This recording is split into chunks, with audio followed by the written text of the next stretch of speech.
So here we are in Seattle, the great Northwest. It's the bounty of so many great things. Incredible wines and vineyards, great craft beer, the birthplace of craft beer, and of course, fresh fish. The markets, the produce, everything's incredible. So we're going to spend the next couple of days discovering all of it and bringing it back to Bonefish Grill. So come join us.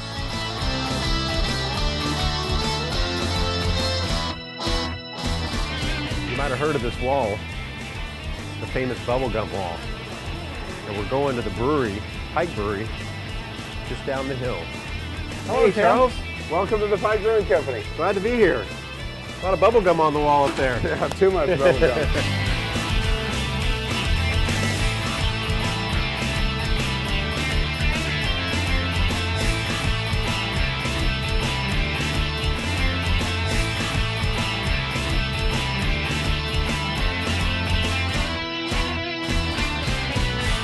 Charles, thanks for inviting me to the Pike Brewery. You're welcome. Cheers. Pleasure to have you here. Cheers.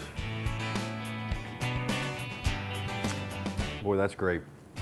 You have so much history here. How do you find all this stuff? This is amazing. Well, we've been collecting for a long time, and it is amazing. The history of craft beer is amazing unto itself, and the modern appreciation of it is so rewarding. After Prohibition, you know, beer really never came back the same as it was before Prohibition. Before Prohibition, we had about 3,000 breweries, actually over 3,000 breweries. Every little burg in the country had at least a brewery or two. And the selection of styles of beer was great. And Prohibition did them all in. At the time that beer reemerged, it reemerged as a commodity, more like a soft drink rather than a serious food product like fine wine or fine cheese. We never were able to get craft beers to break through all that marketing with those very plain, simple beers with the big breweries until recently. There seems to be a real demand for it where people are coming in looking for full-flavored, all-natural ingredients beers that taste like the beers did before Prohibition. And there's a real demand for it. And even, you know, we bring in sharing beers, you know, that they can actually get the same size bottle as you would a bottle of wine and have a beer experience and pair it with food just like you would wine. Absolutely. Wine and beer are both noble beverages. You don't have to be, it's not like being a Democrat or Republican. You can be both. You can like good beer and like good wine as I do. But beers, there are enough different styles of craft beer that they are perfect complements to good food. Charles, we have an appetizer called Bang Bang Shrimp, and you know, these craft beers would be wonderful with Bang Bang Shrimp. Hops are good with anything spicy. Hops are themselves a spice. They're the seasoning of the beer. And a good IPA with nice amount of hops like our Pike IPA with that Bang Bang Shrimp, that's a marriage made in heaven. With craft beers, it seems like, you know, having a local brewery that isn't so big is kind of the way the craft beers are evolving in the United States. And do you think some of that is because once you become a large publicly traded company, there's this pressure to grow? The biggest consumer movement currently is local, but our overall picture, first of all, is what is the quality of our beer? What are the raw materials that we use to brew the beer? How are they handled in the brewing process? What happens once we bottle them and once we keg them? Who do we sell them to? Like Bonefish, I know you care a lot about the beers once you get them in. Are they served properly? Are the people that drink them educated as to what they are and how they taste? Those are all really concerns for us because we're not so big that we get lost to ubiquity like a big brewer.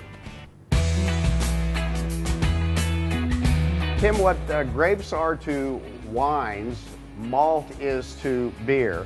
And what malt is, it's actually the oldest cereal grown in humankind. It's the cereal grain that converted humans from hunter-gatherers to farmers about 10,000 years ago in the valley between the Tigris and Euphrates River. So this is what it looks like. This is the malted barley, and this is our two-row pale organic malt that we use for our base malt here at Pike. Take a taste. See how biscuity and delicious it is. It's sweet, it's round, it's bread-like and biscuity. That's what makes great beer, raw material that's of excellent quality. So we use maybe a dozen different malts here at Pike, but you can see here, this is the dark roasted malt. We call this chocolate malt, though it doesn't have any chocolate in it. See how it has coffee flavors and chocolate flavors? Well, in a dark beer like our Pike Tandem or our Pike 5X Extra Stout, we use this malt, but I don't want you to think we use only this malt. We still would use a base of pale malt and then a little bit of the dark malt to give it that dark color and beautiful flavor that it has.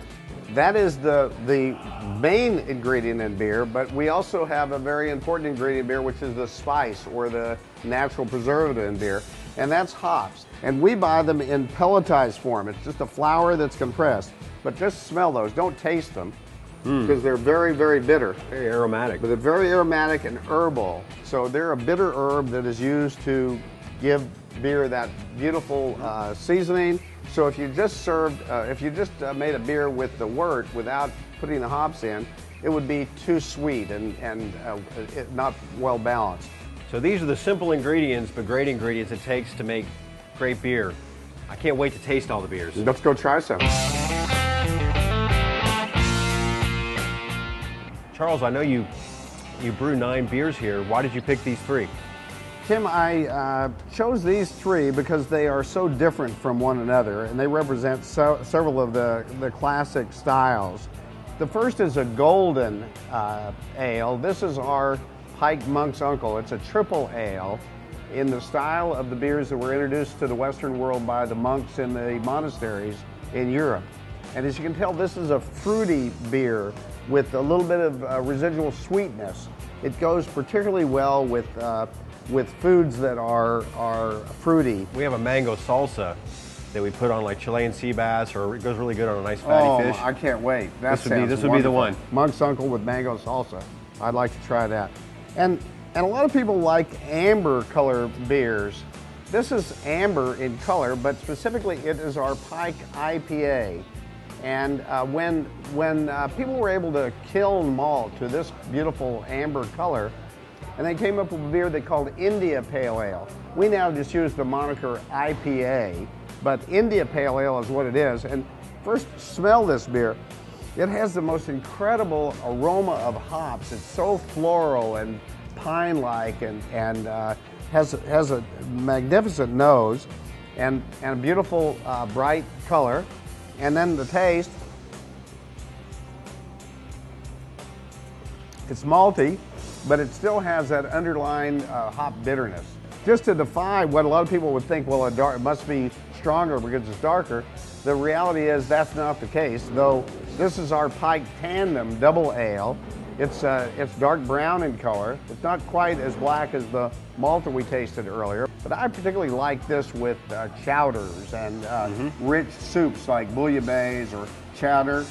Do you have some of those at Bonefish? Yeah, we have a corn and crab chowder. It's our best-selling soup. Oh, that would be great. A little spicy. Tandem and corn and crab chowder. I'll drink to that. Charles, thanks for your hospitality. It's a pleasure to have you here, Tim. Thank you.